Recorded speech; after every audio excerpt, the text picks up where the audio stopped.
All right. Hello, hello, hello. How are we doing? It's the real gamer me back again with another talking, asking you guys questions, rant style video. Gonna share some truth, some facts, and a little bit of my opinion put in there as well. This video is we're gonna be talking about Microsoft and Nintendo. They've been, pretty buddy, and then there was a recent announcement a few days ago where Xbox Live is coming over to Nintendo. And so please, like always, this is the real gamer me giving you truth about the gaming industry, a little bit of my opinion. I got 24 plus years of experience when it comes to playing video games, knowing about the video games, characters, the fun stuff, and about the industry as well. I am not a pro gamer or anything like that. You notice my game isn't the pro gamer me. I never said I was a pro. Never said I was all that in a bag of chips. I'm not about tooting my own horn. I'm not about bragging. I really don't do that. I just share the truth, facts, and like I said, a little bit of my own point of view on these topics and subjects. And so what we're going to talk about today is Nintendo and Microsoft. Now, it's kind of exciting, and as I've mentioned in my last video that I did, talking about Shaggy and Mortal Kombat 11 a bit, I talked about how it's very cool how they would want to do that. It was very good that they want to work together and they could learn from each other. And I said, Microsoft could definitely learn from Nintendo about knowing about games more, what people want in their games more, how to make a fun game, how to make good games, hopefully without, making games that are made nowadays with this new gaming model. Now, when I say the new gaming model, I'm talking about how games are made nowadays on systems with online capabilities. So you're talking about your Destinies, your Destiny 2, your Anthems, which is coming out soon. I call this the not-so-good gaming model, or EA's gaming model. Any type of gaming model that's going to have you pay a very high, steep initial price for the game, right? And then after that, they're going to continue to charge you inside of the game with microtransactions of some form or type. Okay? This is something that people of the old school don't like too much. Some people from the old school like it. Like I said, I'm from the old school. How long as I've been playing games when it comes to game playing. And I remember back in the day when we bought a game, it was full. It was complete. It was already out. That's it. The game that you got was it. And everything that was in the game that could be in the game was already in the game. There was even some things that are in the game that weren't in the game. That, meaning it, they just never brought it out, but it's still in the game. Cartridges were awesome at storing data, and how a cartridge worked is not like a CD works. So cartridges were just very awesome, and it really makes me glad that Nintendo still uses cartridges. The person who made the first cartridge was he was African American individual. As a matter of fact, which really caught me by surprise because I didn't know that. I was flabbergasted by that. I'm like, wow, it makes me feel a little happy. It makes me feel a little, excited and proud that, oh man, he was the first person to make cartridges, and he taught people how to make cartridges from his garage at his house. In his house, man, this was his calling, to make cartridges, or to try to make something that could hold data in it, but that was separate from the system that it went to. That's the whole point of what a cartridge does. You know what I mean? And so, man, his name, I tell you, I forget his name. I tell you, that this is the only bad thing about a rant video, because you're doing it live, you're doing it like, right now, and if you have nothing scripted, you have nothing to help you get out what you want to say. I may start writing before I do these videos in the future. You guys just bear with me. Please forgive me. When I get his name, I'm definitely going to announce it on my other videos, and I can refer back to this video. But he was a genius, man. There's always that one genius person that's kind of before their time. Well, he was definitely before his, and if it wasn't for him, we wouldn't even have CDs, because the idea of CDs spawned from coming from the cartridges. It's the basically the upgrade or evolution, as some people would say, of the cartridge, CD. And the CD in a lot of ways has its pros and cons. Cartridges, I just like them. Especially Nintendo does a good job of making them small so they don't take up a lot of space, which is awesome. And they can hold quite a bit. I feel that cartridges and the way Nintendo does things are a bit underestimated. And kind of, what do you call it? People would, like to throw them on the back burner or something like that and say, oh, that's the old prehistoric way of doing things. Now today we're going to go into this new and improved, progressive, evolutionary way of doing things with our CDs. You know what I'm saying? With our CD-ROMs. You know what I mean? It's like, come on now. Let's be serious here. Cartridges are not prehistoric. They're still being used today in many different ways, more than just games. Okay, you have memory cards, which are cartridge based. You have SD cards. You have all kinds of things. Flash drives, USBs. Those things are you plug it in and you put it in and it starts to work.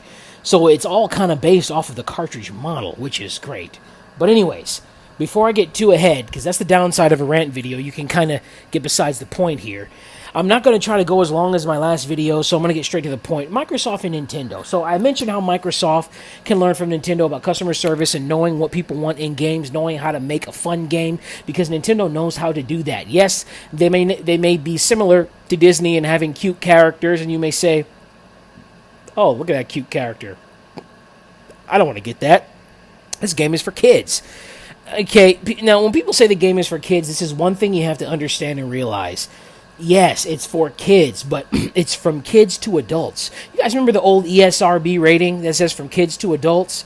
Or E for everyone, meaning everyone can play, not just kids. Yes, it's for kids, but it doesn't only have to be for children. You know what I mean?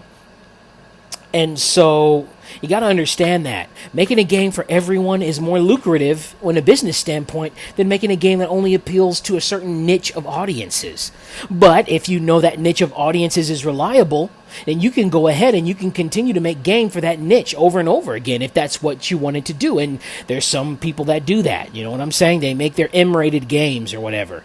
So I guess because it has an M rating, an adult can say, oh yeah, I'm a grown person and I'm playing a grown person's game. When it all comes down to it, games are pixels. You play them, you look at the pixels, they interact with each other by mathematical code. You're able to interact with that via controller or keyboard or whatever, and you just go ahead and play and have fun in the gaming world. Now, once again, getting back to the topic at hand, which is Microsoft and Nintendo. Nintendo, I guess the only way I would say Nintendo could learn from Microsoft is the online capabilities and making online better, because anybody who has played Super Smash Bros. Ultimate will know that, Nintendo's online, there's a bit of a lag there and stuff like that. To me, it's not so bad. Plus, like I said, I've been playing games for a while. I've played the original Super Smash Bros. On 64. And I played Melee a lot with my friends when we used to be, during the high school days of mine when I used to be in high school. I used to run over my friend's house and play video games with him. He was awesome. He's still my friend today. I play with him via online. We don't live in the same places anymore, but he's one of my best friends, and we would play Smash a whole lot. You know what I'm saying? And so it was great, and that's when I really played a lot, and I used the GameCube controller. I'd have to say I played Melee more than Super Smash 64. Brawl, I was in the military at that time, so I didn't play too much of Brawl. 4, I played really late in the game, but I played it a bit. Got all those characters, the extra characters as well as the normal characters. And then, you have Ultimate, which is the ultimate one. I mean, it's great. It's awesome. I like how they sped things up, and, you don't take so long anymore. And the World of Light was an awesome game. They actually let you choose how you want to end the game. They gave you the choice.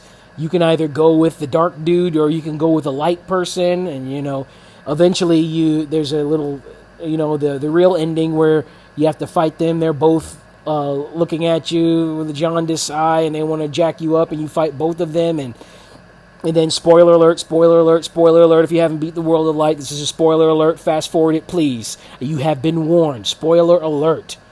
And okay, now at the very end of the game, you get a chance to play Master Hand, which I thought was awesome. Fan service. Wonderful. I always wanted to feel how it felt like to play the Master Hand. And it was awesome, man. I enjoyed it so much. So anyway, back to the thing where Nintendo could get help from Microsoft is definitely in their online. I will agree with that. But like I said, it's not that bad because I've been using the GameCube controller, the setup in there when I play Super Smash Brothers, and it suits me just fine. It's perfect. And that is the controller with the less input lag. Other YouTubers and other people have proven this, so please, you can't argue with me on that. I'm past that. We've already found out that because it's analog and you got to plug it in and it works differently from the Pro Switch controller or any wireless controller or any other controller that there is.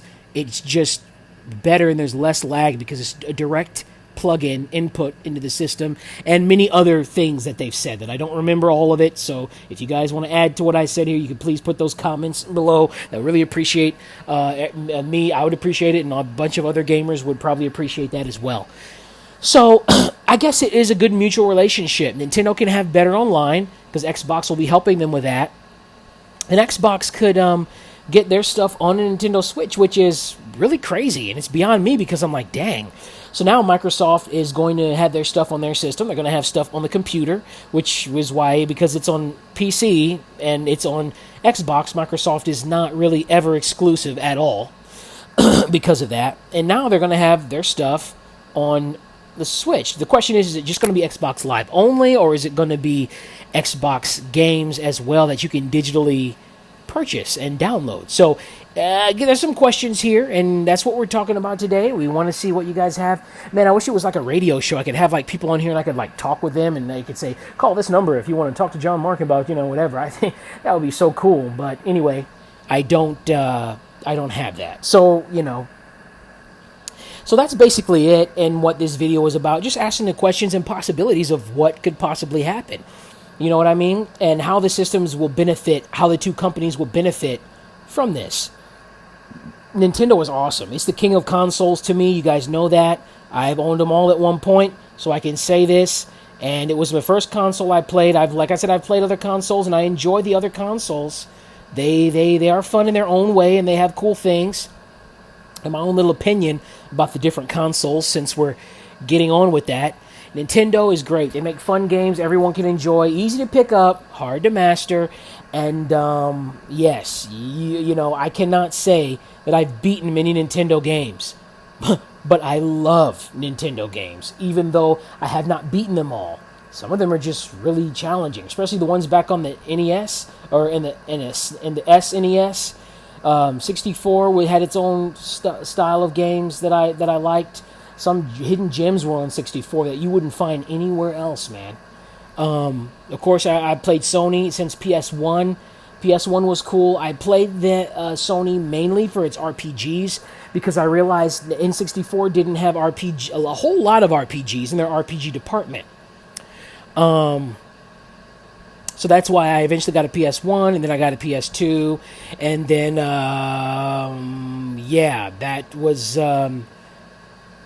had also the 64, Super Nintendo, the NES.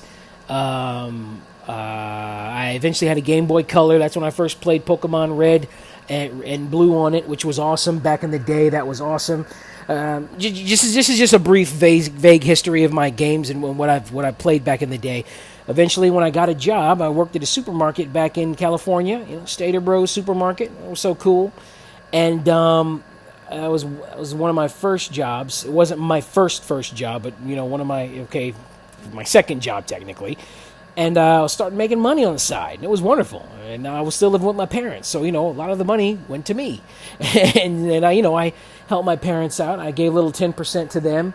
They trained me well about giving 10%. The first off the top. It really, really does something to the rest of your money in a supernatural, awesome way. The Bible talks about that. And it's really, really, really good. If you don't do that, start doing that. You will see for yourself. It's the only area of where God says to test him in, and you give 10% of your income, and the other 90% will be blessed. And that's just a little something I threw in there for free. This ain't even Bible class. This ain't even Bible study. And I just put that in there for free to help y'all, okay? So come on, shout out. I love Jesus. I love the Lord. Let's make that. I need to make that known. But anyway, that's besides the point for this video right now. So yeah, I eventually got the Wii. Which was awesome. I didn't have a lot of time to play it because I was working and preparing to join the military at this time, so it was kind of like I played it every once in a while, but not as much as I would have liked to. Then that was the last system I had. My sisters and brothers had the GameCube. My sisters did. My parents got it for them when I wanted it back in the day. Boy, I was so mad at them for that. You guys don't even know. So anyways, they went on ahead and did that, and then joined the military, didn't play games for a long time. Eventually, all that stuff, my brothers and sisters, I don't know whether they sold it, trashed it, kept it, whatever. I got to talk to them about that, and a lot of stuff. Again, games that I have over there that I don't have anymore. I had classics. I had a Zelda Gold cartridge. I'm thinking of 007 GoldenEye, Perfect Dark. My goodness, the Nintendo 64, it goes way back, guys. I go way back. And that's another reason. With Xbox and Nintendo coming together, we can get Perfect Dark. Nintendo can have Banjo-Kazooie again. You know what I'm saying? We can get those games that Killer Instinct, those games that Microsoft, bought from them, or they got when Rare transferred over and did their thing, and now Nintendo can have back. Because Nintendo was lacking in, first-person shooters and the stuff that Rare did for them. They still got Donkey Kong, thank God. They were able to get that from Rare because, that's one of the Nintendo OGs right there. So everybody likes Donkey Kong and Mario and, Yoshi, Kirby, Link from Zelda. Notice I said Link from Zelda. Okay, I did not say just Zelda alone because, everybody asks that dumb question. I hate that question. Oh, what if Zelda was Link? Or what if Link was a girl? Or what if Zelda was a man? Or some stuff like that. It's like they're so silly. Like, stop asking those dumb questions. Anyways, for a gamer who knows about that stuff for a long time, it's silly to me. But some people might actually ask that question. If you're sincerely asking it, let me tell you, Zelda and Link are two different people. Zelda's the princess. Link is the hero you play. In reincarnated form so many different times in the game. But anyways, it's just exciting to see where it's headed, and I'm very, very, very happy for it. This video is about to get 20 minutes. I don't want it to be any longer than that. Microsoft and Nintendo working together. It's going to be brilliant for both sides. I think could be some possibilities, but what I don't want to happen, and I don't think any Nintendo person wants this to happen, is Microsoft takes over and turns Nintendo into just like a big hot mess with online and games and all this weird stuff that Nintendo never had before in a bad way. You know what I'm saying? It's good to give something Nintendo never had before in a good way, but something that Nintendo doesn't necessarily need. You know what I mean? And back to gaming models really quick before I close. EA with their new gaming model, I just hope that Nintendo doesn't go that direction with MMOs and charging you for microtransactions all the time. If you're going to buy something in a game, let the currency be gotten in-game currency, like all games were, their own little form of money that you collect from fighting monsters or spending time playing the game, and you get to just spend on it that way. People, they're caught up in it. They'll say stuff like, oh, I don't mind paying for cosmetics. It's okay. You want to make your character look good. No, you're not supposed to say that. If the companies hear you say that, they're going to charge you $15, $20, eventually $35, $70, $100 for fake products in a game, real money. And I just don't want to see that happen. Angry Joe doesn't want to see that happen. I got to agree with Angry Joe on that. I don't want to see that happen. There's a lot of gamers who don't want to see that happen. Anyway, I'm about to get to the 20-minute mark. I don't want it to be any longer than this because the video cuts off and whatnot. I hate that. Please put your comments in below. We'll discuss this. Thank you guys very much for listening to me this long. I appreciate you. Love you. God bless. Happy gaming. Bye-bye.